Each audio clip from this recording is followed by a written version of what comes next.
Witch of Jasmine, and welcome back to my channel. I got a brand new tea light for you today. Love that.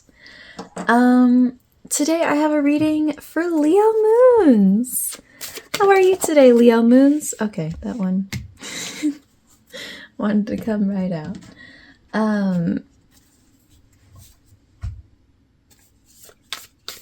Yeah, Happy New Year. Hello, it's so nice to see you. As I'm shuffling out your cards, oh my gosh, they're coming out so... Let's see, I think that goes there, that goes there. Coming out so easily. I did just cleanse these yesterday, so that might be why. But anyway, I'm trying to say, there we go. As I'm shuffling out your cards, I invite you to take some deep breaths to calm yourself, ground yourself, center yourself, get relaxed, get comfy. Hope you've had a decent start to your 2025 so far. It's been good. Been busy. This is like the busiest time of year for me. But hopefully you guys are slowing down after the holidays. They're probably all about wrapped up by now anyway. But let's just see what's going on with you. Leo Moons. For your oracle card, we have grounding with Virgo and the earth element.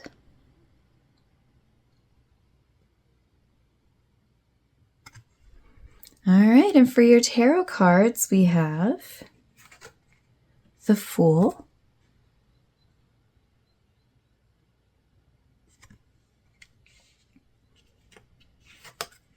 the High Priestess,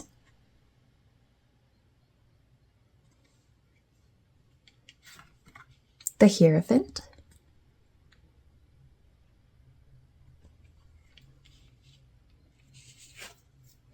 King of Chalices, aka King of Cups,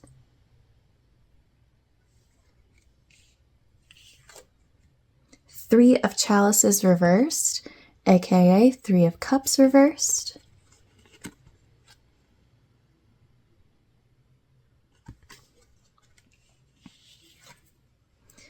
and 10 of Athames reversed, aka 10 of Swords reversed.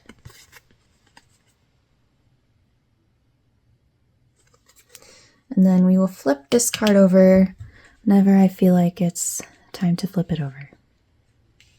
Okay, so I think I need to really talk my way through this because this feels like the kind of reading where I'm like seeing the bits and pieces, but I'm trying to see how it all comes together. Also, if you hear a little noise in the background, that is my cat, Cheralyn. I think she's feeling a little playful right now. So, it looks like our main source of conflict here is... Oh, here she is. Hi, Cheralyn. Say hi to the Leo Moons. She said, you're confused? Let me come take a look. Let me help. The Three of Cups reversed with the 10 of Swords. So Three of Cups is the friendship card. And when it's reversed, it indicates that there's some sort of lack of friendship or some sort of conflict within a friendship. And with 10 of Swords, that is about a betrayal, being stabbed in the back. In a way that kind of finishes something, is the end of something, right? Being that that's a 10 card. Okay, I think what's going on here is that like that is there, right? But I feel like this is referring to something that you have like moved past. Because we have the Fool and the King of Cups, right? King of Cups is, Cups energy is that watery energy. So that's related to emotions, thoughts, feelings, your inner world. So the King of Cups is somebody who has mastered that, right? So I feel like this is a situation where you have gotten over that, for lack of a better term. You've done a lot of the healing work with that, and you're just, for all intents and purposes, over it, right? And yeah, with that Fool card, it's kind of a, here we go, let's move on to something else, right? And I think that healing work with this stuff is, indicated by this High Priestess card. It's funny because looking at these cards, for whatever reason in this reading, they're feeling like, I'm getting the feeling that you kind of had to wrestle with those two things, the High Priestess and the Hierophant, which they are not necessarily opposites, okay? But they are different. They're different perspectives. The High Priestess is all about her intuition and trusting herself, knowing that it's very likely that she has the most information about the situation she's in, right? Because she's experiencing it. And while outside perspectives are helpful, ultimately it's her decision. It's up to her what she's going to do, and she's going to trust herself to make that decision. While on the other hand, the Hierophant is a lot more external. It's about learning from others, especially in a very traditional way. It's about taking the beaten path, doing what most people do, right? So I think with this, I'm pretty confident we're talking about a relationship here, something with a person.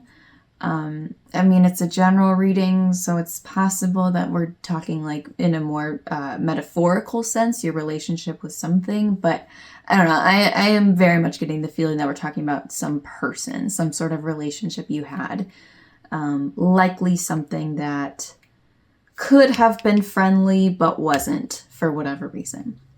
Anyway, so I think doing this healing process, whether you're still in it or, like I said, I think a lot of you are kind of moved past this more.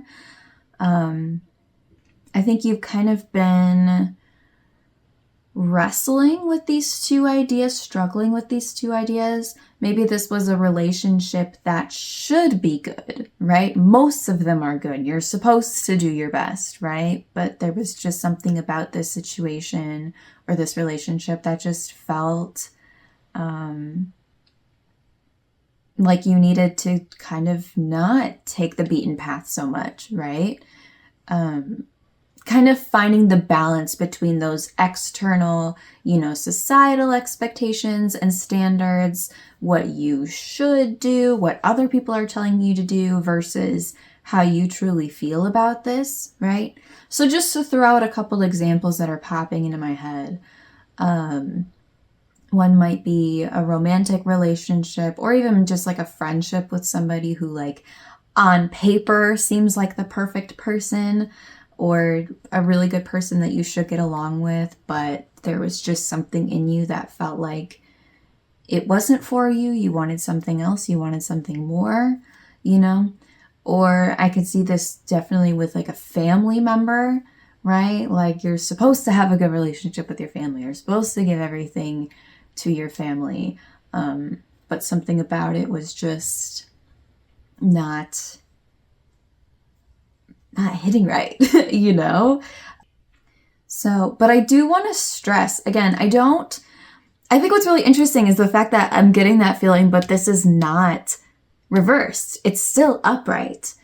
Because when the Hierophant's reversed, that's a sign that, yes, you need to go with the unbeaten path. You need to do the opposite, do the untraditional things, go against societal norms and expectations. But it's still upright. So I feel like this was a situation where you really learned to blend these two things and maybe get a different perspective on them, right? Again, not seeing them as opposites or completely at odds with each other, but finding the middle ground, which I kind of wish I could be a little more specific than that, but then I would have to really get into all these different examples. But I hope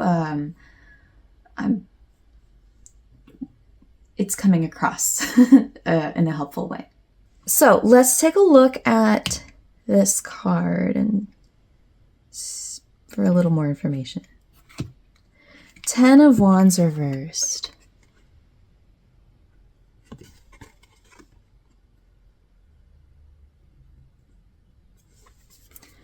So 10 of Wands is about taking on too much burden, right?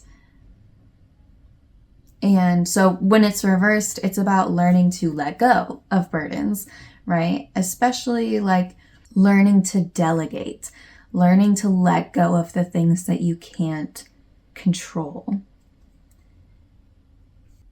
Letting go of the things that you think are your responsibility or other people have told you is your responsibility, and deciding for yourself, right? Thinking critically and like, okay, I know I've been conditioned to think that, you know, that other person's emotions are my responsibility, or what that person does is my responsibility, or whatever, you know, the weather is my responsibility, right? It's like, okay, those are things that are actually not my responsibility. And with 10 of Wands, a lot of times you're unlearning those things and learning to delegate and give those things to other people, to who is actually responsible for them, right? So I think that plays a role in this, and I think is ultimately what is or will, depending on where you are in the timeline, giving you this much more free feeling, right? And recognizing how much this and grounding go hand in hand. When you are in charge of controlling things that you can't control, being responsible for things that you can't control, what that ends up doing is putting you in a very ungrounded space. So again, you know, trying to take responsibility and have control over somebody else's emotions, right? That puts you in a space where you are constantly trying to figure out what somebody else is thinking. You're making a lot of assumptions. You're doing all of this mental calculus for something that you can't even feel. You can't, it's not tangible to you, right? Or other people's expectations of you, or their opinions of you, right? Again, that's very in your head, making assumptions, trying to predict the future, right? Those are all things that leave you very ungrounded. When you are controlling things and taking responsibility for things that are within your reach, those are things that will make you feel grounded. Focusing on the present, focusing on right now, focusing on how you feel, focusing on what you are doing today. Those are all how you will stay more grounded, and how that will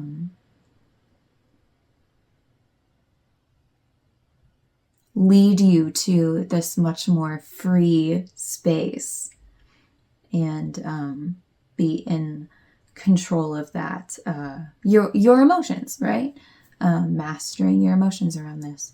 So again, I've said this like once or twice already, but I feel like this is, for most of you, a situation that's not necessarily ongoing. I feel like this is one more from your past. And I feel like this reading is just kind of reminding you of that and inviting you to reflect on these themes, right? These lessons that I'm talking about here, and looking at that situation through that lens. I feel like that's the case for most of you. Obviously, this is a general reading, so it's very possible that this is also, for some of you, a situation that you are actively in and you are actively trying to navigate, but I don't know. I feel like this is one of those times where looking back and reflecting, you might be able to gain even more insight from that situation. Now that some time has passed, there's some distance, and you have more of a clear head looking back, and you're much more emotionally regulated in relation to that situation. So, all that being said, I think I'm going to leave that there.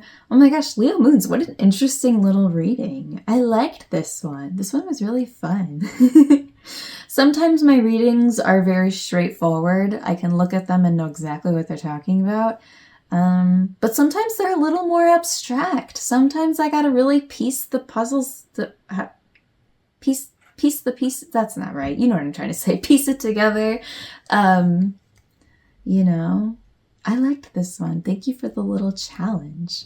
But yes, so, if you have any questions about this, or if you'd like any part of this clarified, please let me know. You can leave a comment, or you can just reach out to me, whichever you prefer. On the shorts part of my channel, I have hundreds of shorts videos where I talk about each of the cards. I talk about their upright meaning, their reversed meaning, as well as any symbolism within the cards. So if you're feeling particularly drawn to any of these cards, or if you'd like a little more information about any of them, highly recommend you check that out. But Leo Moons, I hope this reading was helpful for you. I'm sending you lots of strength and luck and peace and all of the good things as we're entering this new year. And yeah, thank you so much for watching, and I'll see you again soon. Bye!